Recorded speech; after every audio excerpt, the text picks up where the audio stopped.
જો આપણને પૂછવામાં આવે કે સફળ થવાની ઉંમર શું હોય, તો આપણામાંના મોટાભાગના લોકો 18થી 40 વર્ષ સુધીની ઉંમરનો જવાબ આપશે. પરંતુ મિત્રો, વાસ્તવિકતા તો એ છે કે સફળ થવા માટે ઉંમરના કોઈ બંધનો હોતા નથી. જ્યારે આપણા સપનાઓને સાકાર કરવા માટેની અંદરની આગ લાગી આવે, તે ઉંમર સફળ થવાની ઉંમર બની જાય છે. આ દુનિયામાં એવા ઘણા બધા લોકો છે કે જેમણે ઉંમરના એવા મુકામ પર પહોંચીને સફળતા મેળવી છે કે જે ઉંમરે મોટાભાગના લોકો પોતાની જિંદગીને નિવૃત્ત અથવા પૂરી થયેલી માનવા લાગે છે.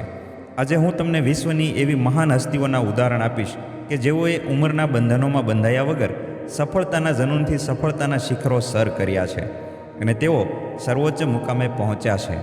એવા જ એક વ્યક્તિ છે ચાર્લ્સ ડાર્વિન. તેમણે 50 વર્ષની ઉંમરે પહોંચીને વિજ્ઞાનની દુનિયા બદલનાર પુસ્તક ધ ઓરિજિન ઓફ સ્પીસીસ લખ્યું હતું. આપ સૌએ KFC બ્રાન્ડનું નામ તો જરૂર સાંભળ્યું હશે. તેમના માલિક હાર્લેન્ડ સેન્ડરસન પોતાની યુવાનીમાં રસ્તા ઉપર ફ્રાય કરેલું ચિકન વેચતા હતા. તેમને 65 વર્ષની ઉંમરે KFCની શરૂઆત કરવાનો વિચાર આવ્યો હતો. આજે આપણે બધા સાક્ષી છીએ કે KFC કયા મુકામ પર છે. જ્યારે હેનરી ફોર્ડ તેમની મશહૂર મોડલ કાર તૈયાર કરી રહ્યા હતા, ત્યારે તેમની ઉંમર 45 વર્ષની થઈ ગઈ હતી.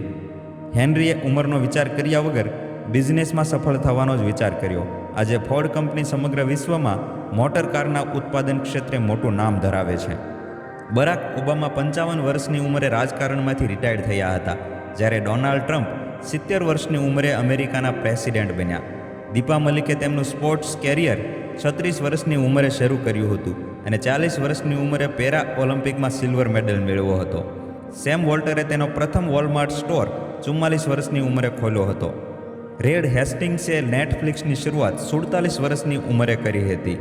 ઘણા લોકો 20 વર્ષની ઉંમરે ઘણું બધું મેળવી લે છે, જ્યારે અમુક લોકો 60 વર્ષની ઉંમરે શરૂઆત કરતા હોય છે. એવું ક્યારેય ન વિચારવું કે જિંદગીમાં હવે કંઈ કરવાની ઉંમર રહી નથી. સપનાઓ સાકાર કરવા માટે જનૂન જગાવો. મોટાભાગના લોકો જીવનમાં લાંબા સમય સુધી સફળતા નહીં મળવાથી નિરાશ થઈ જાય છે. પરંતુ મિત્રો, આપ સૌએ થોમસ આલ્વા એડિસનનું નામ તો સાંભળ્યું જ હશે.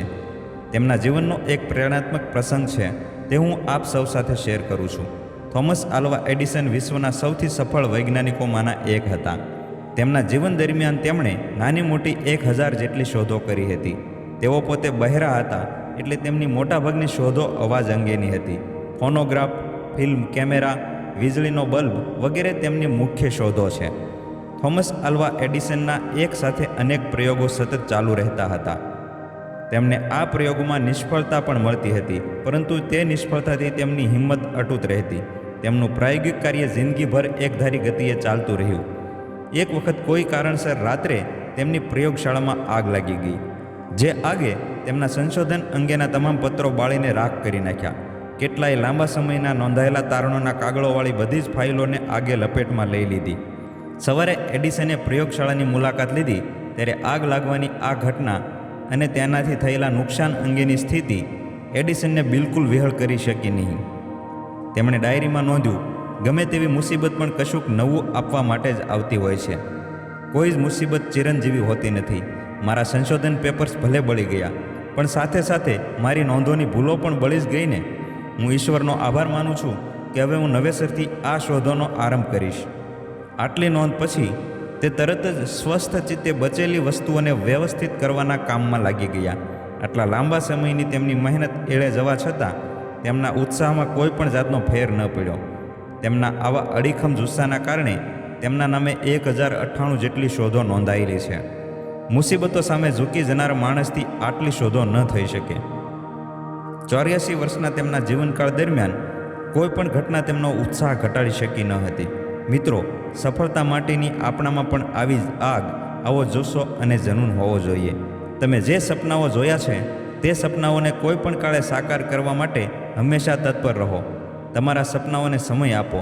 મુશ્કેલીઓ સામે ન જુઓ, શક્યતાઓની શોધ કરો. સખત પરિશ્રમ અને લગનથી સફળતા જરૂર મળશે. તું રખ હોસલા, वो मंजर भी आएगा, प्यासे के पास समंदर भी आएगा, थक हार कर न रुकना ए मंजिल के मुसाफिर, मंजिल भी मिलेगी, मिलने का मज़ा भी आएगा. માટે હંમેશા હકારાત્મક વિચારો સાથે મહેનત કરો, સફળતા જરૂર મળશે. સાંભળવા બદલ આપ સૌનો ખૂબ ખૂબ આભાર.